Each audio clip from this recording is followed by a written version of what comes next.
You work like a dog and we still can't afford a real life. I didn't sign up for this, Nate. I signed up for a man who could actually provide. Don't. We need to do this now. Tessa, what is this? Me being honest. Finally. She handed me the divorce papers while my boss stood behind her, smiling like he'd already won. That's the moment I need you to understand first. Not because it was the worst moment of my life, but because it wasn't. Not even close. 3 weeks before she walked into that break room, a lawyer I almost threw in the trash had told me something that changed every single rule of the game. I just hadn't played my hand yet. I was standing next to the vending machine when the door opened. That's the detail that stuck. Not the flickering overhead lights. Not the burned coffee smell baked into the walls. Not the way my coworkers went unnaturally still the second she walked in. Like animals sensing weather. It was the machine. I'd fed it $4. Got nothing back. I'd just finished a 9-hour shift on the warehouse floor. Steel-toed boots soaked through. Shirt damp and heavy. My lower back had been quietly threatening to quit for the past 2 hours, and I still had inventory reports to finish before midnight. I wasn't trying to eat a good meal. I was trying to buy the cheapest sandwich in the building so I could survive 3 more hours. Then the door opened. Tessa walked in wearing heels I'd never seen before, holding a manila envelope, a designer bag on her shoulder I definitely hadn't paid for. Her face was different, calm in a way I'd never seen. Not peaceful. Final. She didn't come alone.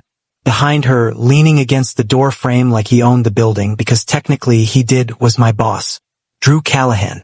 3 years of passive smiles and small humiliations. 3 years of being called buddy in a tone that meant nothing.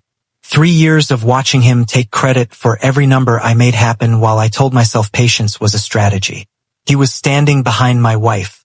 My brain tried to build an explanation. Found nothing. We need to do this now, Tessa said. Flat, clean, the way you'd ask someone to move their car. She slid the envelope across the break room table. I looked down. Petition for dissolution of marriage. I didn't touch it. Tessa. My voice came out quieter than I expected. What is this? She folded her arms. Me being honest. Finally. That hit harder than it should have. Drew said nothing. He just stood there, expensive watch, pressed shirt, that same expression he wore in every meeting where he knew something you didn't. I can't keep doing this, she said. You work constantly and we're still behind on everything. You come home exhausted, smelling like cardboard, talking about overtime like it's some kind of win. She exhaled. This isn't a life, Nate. The way she said my name sounded like the end of something. I've been trying, I said. I know. She glanced back at him. That's exactly the problem. This is your best. And just like that. Every late night she didn't explain. Every weekend she wasn't home. Every time I'd noticed the distance and told myself I was imagining things. It all clicked into one ugly picture. You're leaving me for him. She didn't flinch. I'm leaving because I deserve better. I should have broken something. I should have dragged him out by his collar. I should have done something loud and irreversible. Instead, I stood there and watched her slide her wedding ring off her finger and place it on the table like it was a receipt she was returning. And in the silence, something settled in me. Quiet and cold and perfectly clear. I wasn't losing a wife. I was finally seeing who she'd always been. The 3 days that followed were the kind of gray that doesn't have a name. I went to work. I answered emails. I signed off on inventory logs with the same pen I'd used for years. I slept on my side of a bed that felt too wide and too honest. Her closet was half empty. The bathroom shelves stripped clean, except for a cheap hair tie she'd forgotten, and a cracked bottle of lotion she used to complain I could never afford to replace. By the 4th day, the silence started talking back. That's when I opened the letter. It had been sitting under a stack of overdue bills for almost 3 weeks. Thick cream envelope. My full legal name printed across the front in a font that looked expensive. Nathan James Cole III. A name I almost never used. A name that belonged to court documents and death certificates, not to a man buying $4 sandwiches from a machine that kept stealing his money. I'd almost thrown it away twice. The firm's name meant nothing. The return address did, downtown high-rise district, The kind of address where decisions get made about people who will never see the room they're made in. I almost didn't go. Honestly, the only reason I did was because I figured it was connected to old debt. My mother's medical bills had left shadows in places I still hadn't fully mapped. Bad news was the only kind of surprise my life had ever served me without warning. But I went. The office had walnut walls and leather chairs and that particular stillness that money buys. A silver-haired attorney stood when I walked in, actually stood, like my presence meant something. "Mr. Cole," he said, "thank you for coming. I'm Gerald Ashworth." I sat carefully, still in my work boots, still faintly smelling of dust and diesel. "Your uncle passed away approximately 3 weeks ago," he said. I frowned. My uncle. I barely had one. Then a memory surfaced, dim, 20 years old. A man in a dark suit at my mother's funeral. A firm handshake. A business card.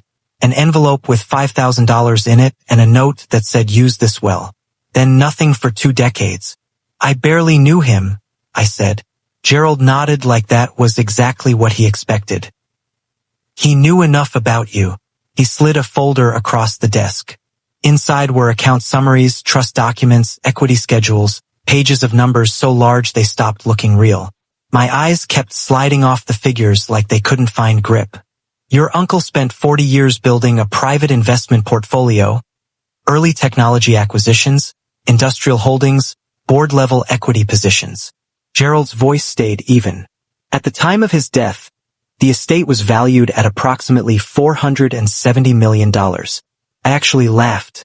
Not because anything was funny, because it was impossible. There has to be a mistake. There isn't. You are his sole heir. For days ago, my wife had left me in a break room because I wasn't enough. Because I was small, ordinary, stuck. And now a stranger in a tailored suit was telling me I had just inherited more money than I could spend in 4 lifetimes. But it was the next sentence that stopped the room. "Among the inherited assets," Gerald said, tapping a document near the bottom of the stack, "is a controlling equity stake in Meridian Group Holdings." I looked down at the name. I knew it. Every employee at my company knew it. Meridian Group Holdings was the parent company. The one at the top of the org chart that nobody in the warehouse ever thought about. The one that owned the building I worked in. The one that owned Drew Callahan's entire career. The one that now belonged to me. Tessa had left a broke warehouse worker. She had no idea she just walked away from the man who owned everything her new husband had ever stood on. I sat very still in that leather chair.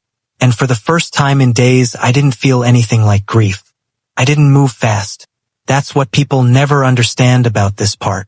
If I'd wanted fast, Gerald could have had Drew Callahan escorted from the building before Tessa finished unpacking her things into his spare closet. 1 board meeting. 1 vote. Done. But I'd learned something from 3 years of being the person nobody looked at. Patience is only invisible to people who don't believe you're capable of it. I resigned 2 weeks later. No confrontation. No speech. I handed a short letter to the front desk, cleared my locker, shook hands with the few people who'd ever treated me like a person, and walked out of Callahan Logistics on a Tuesday afternoon like I was just another burned-out middle manager who'd finally had enough. Drew didn't even look up when I put the envelope on his desk. "Probably for the best," he said, leaning back. "Some people just aren't built to handle pressure." I almost smiled. The divorce finalized quietly. Tessa married him 19 days later. The photos were exactly what you'd expect. Rented elegance, gold accents, flowers that looked like they'd been chosen to impress strangers. She smiled like she had finally arrived somewhere that mattered. He stood beside her with one hand at her waist and the expression of a man who had never once considered the possibility of losing. People sent me the pictures, framed it as concern. Just thought you should know. I did know. I was already 3 steps ahead of everything they thought they'd won. Behind the scenes, Gerald built the machine quietly. Forensic accountants, labor attorneys, HR compliance investigators, people with serious credentials and no appetite for drama. They began a full audit of every division under Meridian Group Holdings, but I told Gerald where to start. Callahan Logistics first. What we found was worse than I expected. Drew hadn't just taken my wife. He'd been stealing from the company for years. Vendor kickbacks funneled through shell contracts. Inflated invoices tied to a transport company owned by a cousin nobody had bothered to flag. Safety budgets cut quietly while executive